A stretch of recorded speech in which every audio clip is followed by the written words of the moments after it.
Hi everyone, a very good evening to all of you. Hope everyone is doing pretty well today. So, firstly, happy National Startup Day to all the founders, builders, and professionals who are joining us today. Today, we celebrate the startups, innovation, and the growth. But we also need to talk about something that actually is going to shape whether the startups scale smoothly or they are going to struggle later. So the session is not about the legal lecture. I am not here to quote any of the sections that might scare you with the penalties because internet is blew up with that information already. But this is a practical founder-based first conversation on how privacy actually works inside any kind of a business and how it can either support your growth or silently going to create a risk. So if you're a founder, operator, advisor, or anyone handling consumer or employee data, this session is definitely going to be for you. So let's get started. So I have prepared a small presentation. Let me see if that helps you out.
Perfect.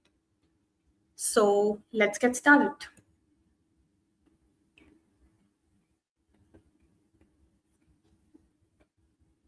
Let's start just with a simple reality check. Every startup today is a data company. Whether you admit it or not doesn't matter. So from day one, startups actually collects personal data. A very simple question that I come across with thousands of times in regular life. What exactly is personal data? So any kind of information that you are collecting from your users, your clients, your vendors, anything. Whether it's lead from the websites, whether it's resume from the candidates, or whether it's employee details or any kind of a vendor information, they all constitute personal information. You don't need a million user for privacy to apply. That is the biggest myth that I'm breaking up here. So if you collect data, privacy already starts applying in you. So this is where many startups misunderstood the law.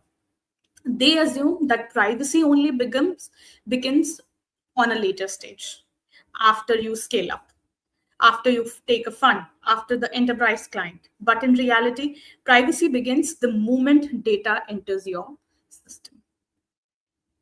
Moving ahead, startups don't ignore privacy because they are careless. I'm not saying you that you are careless, but you ignored it probably because you are moving too fast. Speed is rewarded in startup. I myself is a startup, but structure is preponed. People wear multiple hats. Decisions are made very quickly and fastly. And very often privacy becomes we fix it later problem. The issue is that later comes with more users, more data, more tools, and at last more complexity. So privacy risks generally do not grow into a tangible format into a very rapid speed, but it grows quietly. And everything looks successful on the surface. So these are some of the common reasons that generally hits the startup in their later stage. Now, most people think that privacy failures start with a hacking. Trust me, they don't. They start even with your normal work. A form which asks for one extra field. For example, capturing unnecessarily age, date of birth, Aadhaar card, passport, or any other information which has nothing to do with your existing process, which is definitely the violation of the principle of data minimization. A CRM export is shared over email. Oh my God, the biggest problem. Is that really a safe practice? A marketing list which is being reused for a new campaign, or maybe you as a founder who's been using the data scraping or data mining of the internet. A SaaS tool is added quickly to it. Each decision look harmless, which eventually is. No one intends to do everything wrong, but privacy risk is accumulated. It builds up through every small action of you or your team member. Now let's talk about some of the tools, because this is where founders generally struggle. Some common tools that you people are constantly be using is CRMs, analytic tools, marketing automation, HR and payroll tools, customer support platforms. Every startup or business is heavily relying on these tools to move fast. But here's the uncomfortable question for all of you. Do you actually know which tool access which personal data? Probably no. Majority of the startups fail to answer this primary question.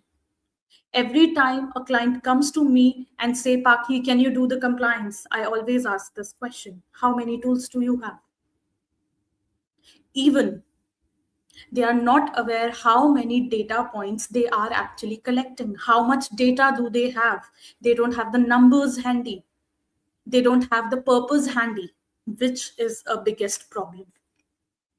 So generally in these cases, tools get approved because they solve the problem, but data flow are rarely mapped. And here's the key insight. Every tool approval is also a privacy decision. Just because they are solving your problem, prima facie, it doesn't mean they won't add up to your problems. They will, definitely will. Take that into writing from me. Until and unless you actually map the problem with that solution. Now, this brings to the core problem, which is ownership. When a privacy issue comes up, what usually happens is that, let's assume, legal says this was a product decision. Product says this was a tech implemented thing. And finally, the tech says marketing requested it. Everyone acted, no one owned. Privacy failures don't happen because work wasn't done. They happen because there was no one who actually took the accountability, who took the ownership. And when the ownership is missing, then trust me, that is one of the major gaps. Because privacy itself needs an owner, not a committee. That might come on a later stage, but at least there should be an owner of all your privacy activities. Now, because I'm 100% sure you might have also read hundred of posts, hundred of videos, hundred of lectures, and all in regard to the data privacy compliance, which you had to follow ultimately from now only. So let me break it down very easily for you in your language. You don't have to memorize it. Yes, when I say you don't have to memorize it, trust me, you don't have to. But you need to have a clarity on a few things. Why are you collecting this data? Whether the consent is valid or not? Do you actually require that data? Who are you sharing that data with? How long you are going to keep that data within your systems or servers? And finally, who handle the complaints or questions that may come from the users, that may come from the regulatory bodies. Well, the DPDP is not obsessed with the paperwork. It focuses on accountability and explainability. So, always remember this small element that you don't have to memorize it. You just have to understand these important 5 questions. If you have the answer to these 5 questions, my friend, then you are good to go. But DPDP requires everything in a clear, documented, written format. If you can prove it with the piece of evidence, you are good to go. Now, let's flip the narrative for a moment. Privacy is not a fiction, it's a leverage. Done right, privacy helps you build trust. It makes enterprise clients more comfortable. It really simplifies a very basic thing for you. It simplifies due diligence. It uses the firefighting that is happening in your organization. And that is why the investors are increasingly seeing the privacy discipline as a sign of maturity.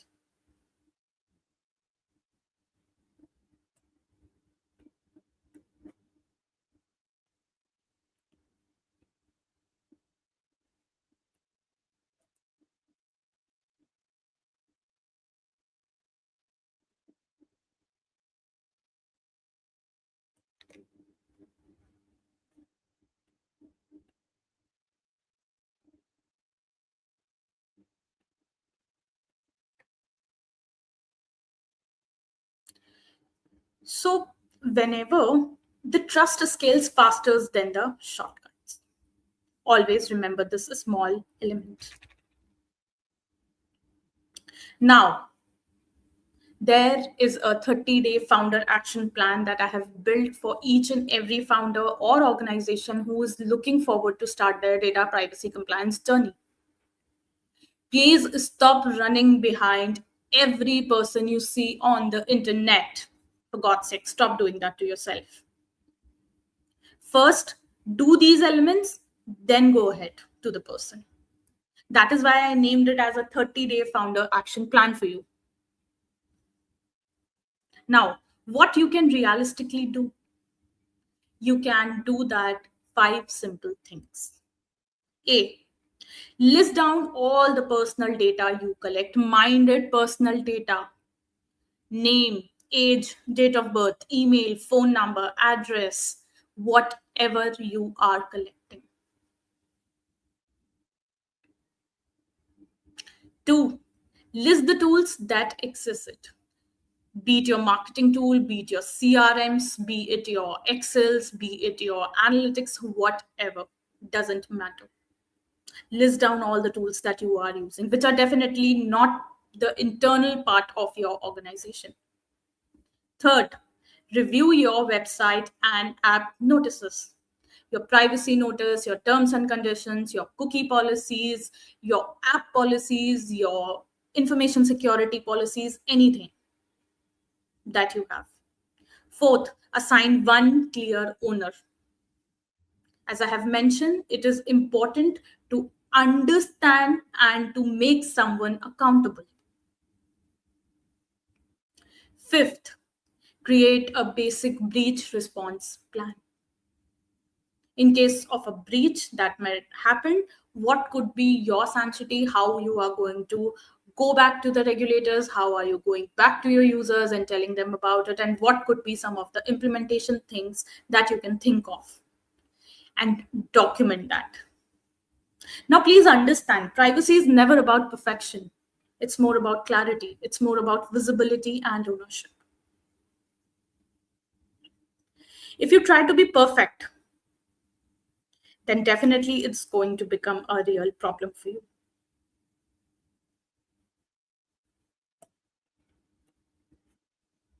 Now, this does not need to be a 6 months project, right? So that is what you need to understand and do it from today onwards. So you need to fix your transparency, your ownership, data minimization, and vendor awareness. You don't have to obsess over that perfectionism, that complex terminologies, and long legal documents. List out the things that I have mentioned in the previous slides. And if you do, you're definitely leading towards the progress. Once you reach the progress, only then you can perfect your things. So if you remember only 4 things from this, remember, privacy risks come from daily decisions, tool amplify the exposures, ownership matters more than anything else, more than any policy that you may be beginning with. And early fixes are cheaper and easier. So build fast, but build with clarity around the data you hold. So you can even use the chat box feature now to ask the common questions. Feel free to use that chat box feature and I'll be waiting up for your responses.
All right. So one question that I have come across is, will ROPA serves the purpose? Yes, ROPA is very important just for a simple reason that, as the name suggests, record of processing activities. So, whenever we are saying record of processing activities, please remember it is a kind of a structured document that helps you in understanding what sort of a data you are collecting, to what departments you are collecting with, where you are actually sending up that data, what were the legal basis, whether it's consent or the legitimate users, and so on and so forth. And if it's being cross-border data transfer is also being done on that data or not. So once you have a ROPA ready, it will definitely give you an entire picture of your organization's personal or sensitive personal data that you may acquire.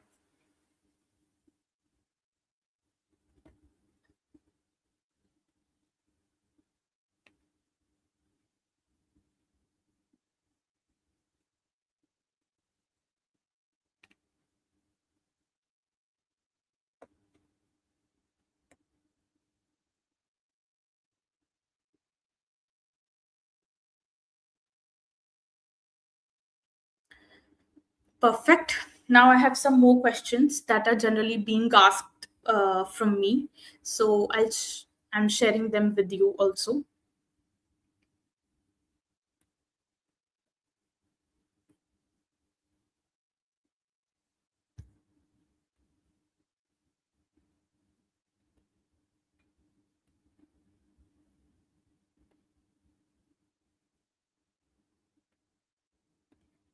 Okay.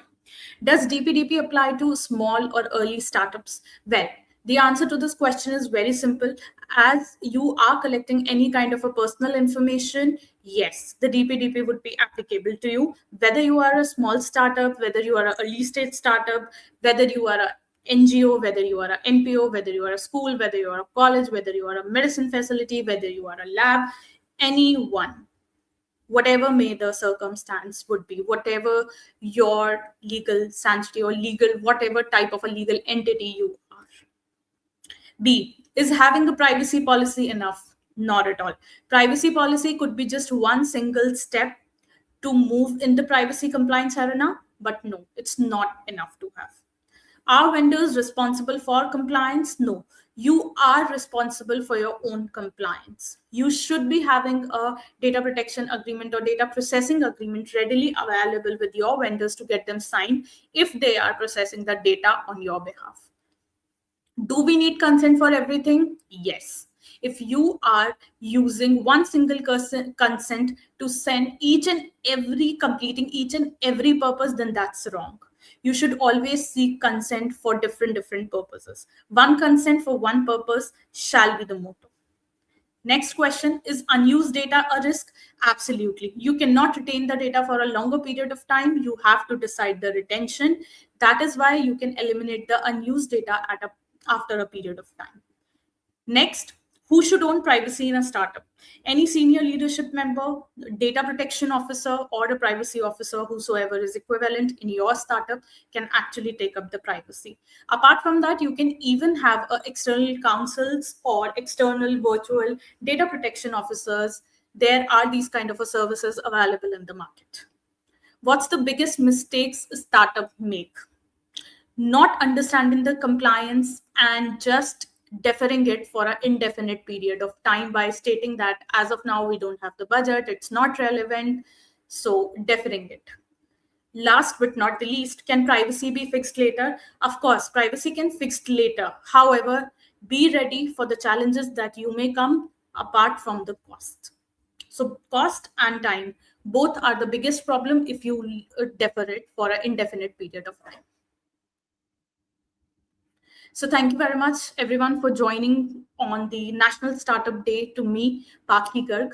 If you are also looking forward to start off your own privacy compliance journey, then scan the code to book free one-on-one with us, or you can simply reach out to us on our email, that is info@worldcybersecurities.com, or you can even search us on www.worldcybersecurities.com. Simply call us or WhatsApp us between Monday to Friday.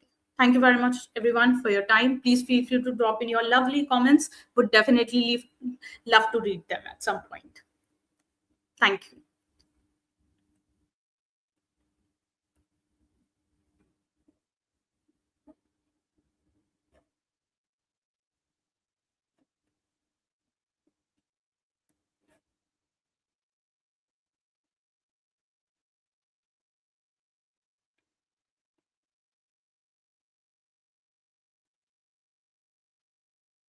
Oh, sorry. Before I hand off, there are some few questions ready. Let me even answer them. So another question that Nidhi is asking, how to make the startups understand the process of data flow and importance of ROPA for the data collection. So basically, Nidhi, start using a simple language. Do not make them understand with the heavy legal and technical language. Just make them understand how their startup actually needs to understand the data flow, because it just starts from a certain point. Wherever it is transmitting, you have to provide them with the entire circle, or with the help of a diagram that we generally do in our classes. For the ROPA, I'm again repeating myself, ROPA is the very basics of the exercise. If you actually do the ROPA in a right manner, 50% of the compliance is readily available to you. Next question we have is from Umesh. He's asking, does DPDP apply to government offices also? So Umesh, yes, but they do not have to take the consent explicitly every time, because if the government agency is actually providing any kind of a scheme benefit, then of course they can rely on the legitimate users. However, they have to comply with all the legal obligations which is available to the data fiduciary, which means majorly reasonable security safeguards and information about every breach to the regulators as well as to the data principles. Thank you very much, Vikram. Okay. How much strong data privacy practice contribute to long-term trust and brand value for a startup? Of course, it plays a pivotal role. Although in today's world, also it's very unfortunate in India that we still fail to understand about the privacy practice. Because if we don't understand this level of a privacy practice, then definitely it will going to impact the business in a longer run. If you lose on the trust of the consumers, of course it actually creates a problem. There are n number of instances from n number of brands that we have been looking forward. For example, the AIMS attack that had happened in 2022, that is one of the India's largest cyber attacks so far. Boat has also faced some similar sort of attack in March 2023. Big Basket, Domino's. There are n number of brands in India who have actually saved this attack. But prior to that, there was no clear guidelines, although certain was always there to look up to those incidents. But there were no legal fines, no sanctity was created ever on them.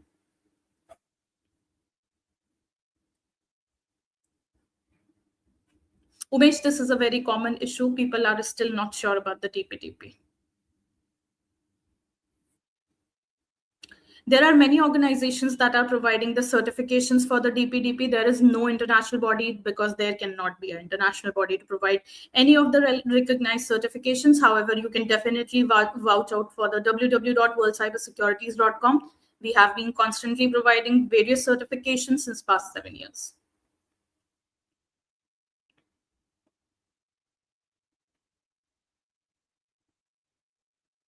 Thank you all for being here. So that's all from my end. Please feel free to reach out to us. If you come across any of the question, you can even scan the QR code available on the screen. It will eventually reach out to you to the service pages so that you can have a look to it. Thank you very much.